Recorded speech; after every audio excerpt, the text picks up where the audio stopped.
Here is the fifth page of the calculus worksheet for lesson 4.1. There are two types of problems on this page. The first problem is one where we're finding intervals where a function is increasing and decreasing, and the other two problems are using the mean value theorem. So I'll talk about the mean value theorem after I do a problem similar to the problem number 16, which is intervals for increasing and decreasing of a function. So just like on page 4, we're going to find the intervals where a function is increasing and decreasing. This one was a product of a polynomial and a natural logarithm, so I found one similar to that. It ends up being kind of nasty, so there's definitely some issues with domain and everything that we have to take into account. So the steps for finding increasing and decreasing intervals of a function involve first finding any critical points. So we're going to find places where the derivative is equal to 0. We are also going to find any other problems with the domain or any other critical values that might affect this. So first I took this and I used product rule to find the derivative. So what's interesting about this is that it is the logarithm of x squared, and you can't take the logarithm of a negative number. So when you use that property of taking the exponent out, it's okay to put an absolute value here because it wouldn't matter if x were positive or negative when you square it. So because these two are equivalent, we have to put that absolute value there. And that actually gives us an extra critical point. So that's something to be aware of when we're dealing with these logarithms and even exponents.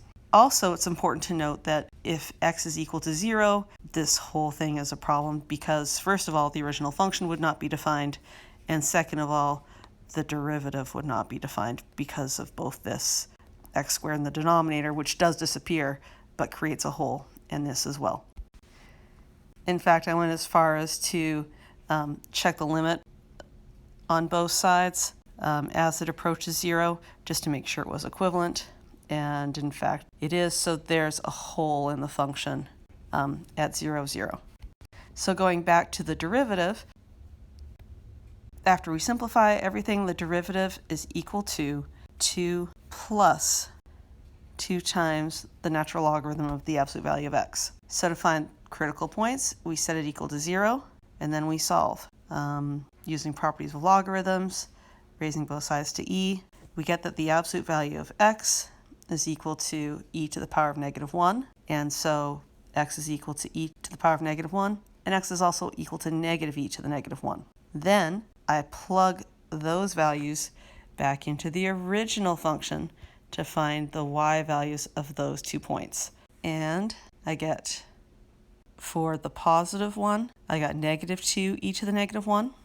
So there's a point. And for the negative one, I got positive 2 e to the negative 1. So there's another critical point. So I have 3 critical points. I've got the hole at 0, 0. I've got where the derivative is equal to 0 at e to the negative 1, negative 2 e to the negative 1. And I calculated approximate decimal values for those. And then this other point of negative e to the negative 1 and 2 e to the negative 1, which here are the decimal approximations. So now I'm going to put all of this on a number line. And those critical points I put here, here, and here. So what we're going to do is we're going to check to see on these different intervals whether the function is increasing or decreasing. So to the left of negative e to the negative 1, I plugged in negative 1 to the function, or sorry, to the derivative, because I need to see if it's positive or negative to see if it's increasing or decreasing. Then negative 1/4, just to pick something that's in between these, between the negative e to the negative 1 and 0. Positive 1/4, so I have something between 0 and e to the negative 1. And then 1, so I have something to the right. I plug all those in, the derivative at -1 is equal to 2, which is positive, so the function is increasing to the left of that first critical point. Then I plugged in -1/4. I used a calculator to do this part, and I got a negative value for the derivative. So between that first critical point and the hole at 0, the function is decreasing. What that means is that this place where the derivative is 0 is a relative maximum. Then I plugged in 1/4, and I got the same value as I did for -1/4, so the function is still decreasing between the hole at 0 and that second place where the derivative is 0. And finally, I plugged in 1. I got the derivative is equal to 2, which is positive, so the function is increasing to the right of that last critical point. What that means is that e to the -1 is the location of a relative minimum of the function. So then finally, I just write those intervals in interval notation. It's increasing from -infinity to -1/e, and from 1/e to infinity, the far left and far right of the function. And it's decreasing from -1/e to 0, and from 0 to 1/e. I don't include the 0 because the function doesn't exist there, and if the function doesn't exist, it can't be decreasing at 0. And so I left that out of that interval. So moving right along, we have two problems that ask us to find a value of c within an interval going from a to b that satisfies the mean value theorem for two different functions. First, let's talk about what the mean value theorem is.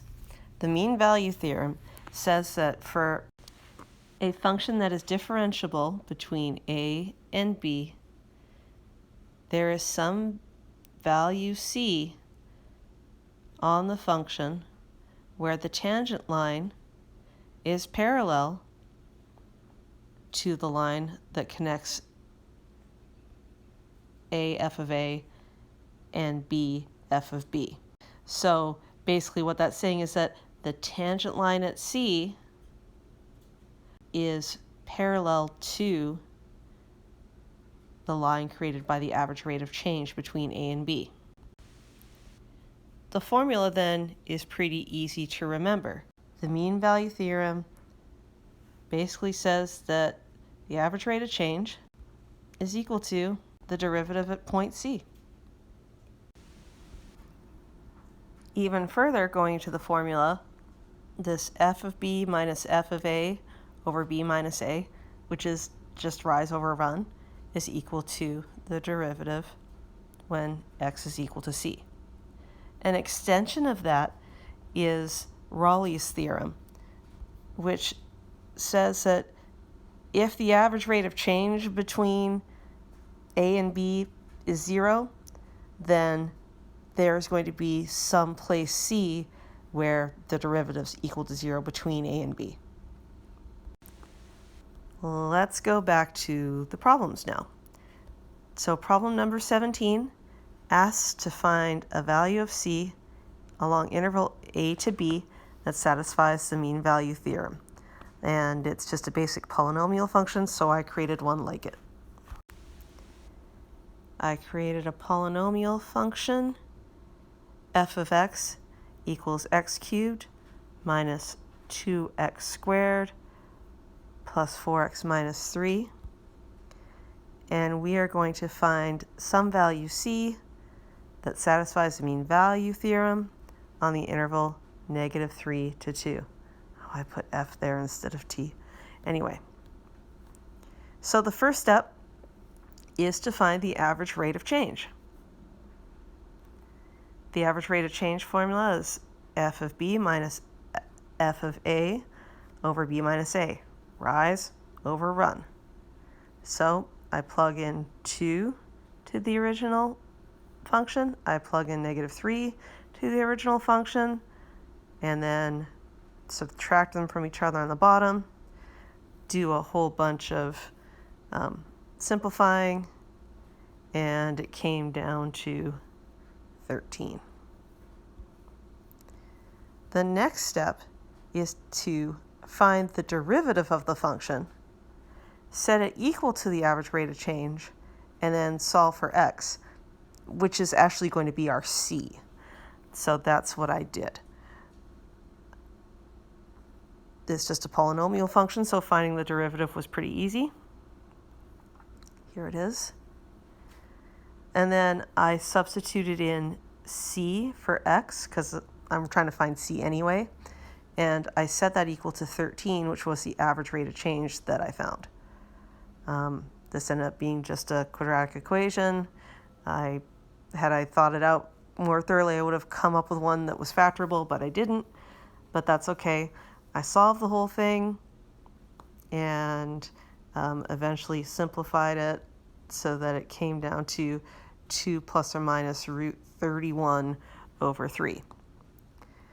Now remember, my interval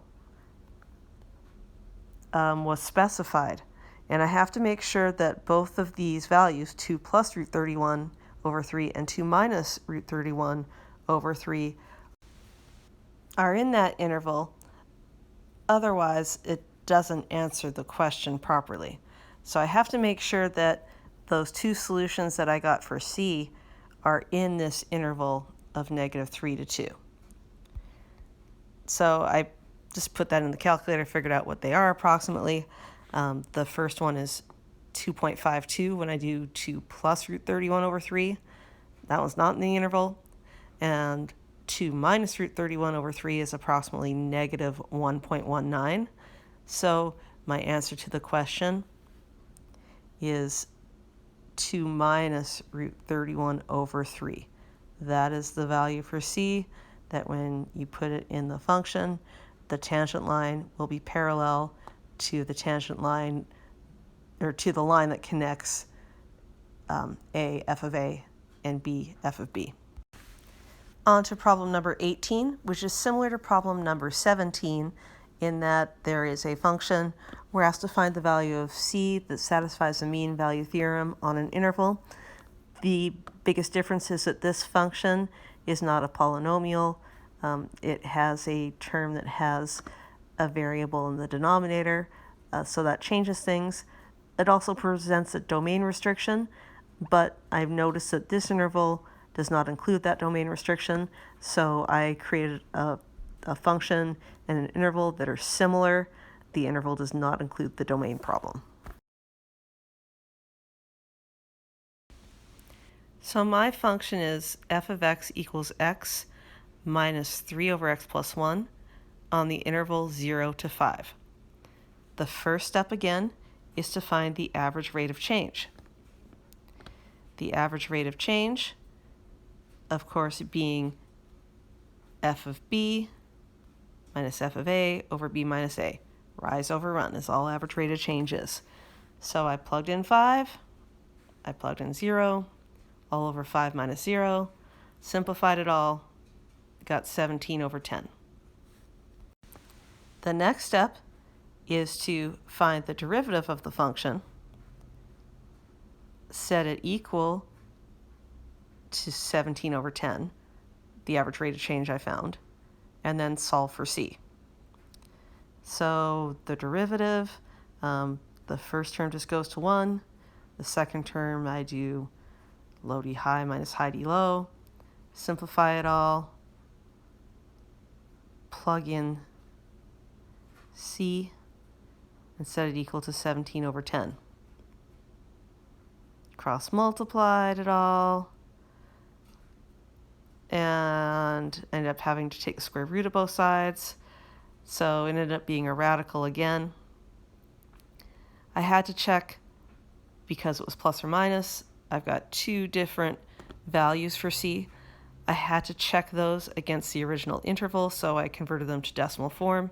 The interval is 0 to 5, so that 1.07 that I got from adding the radical works, but the -3.07 that I got subtracting the radical did not work. So in the end,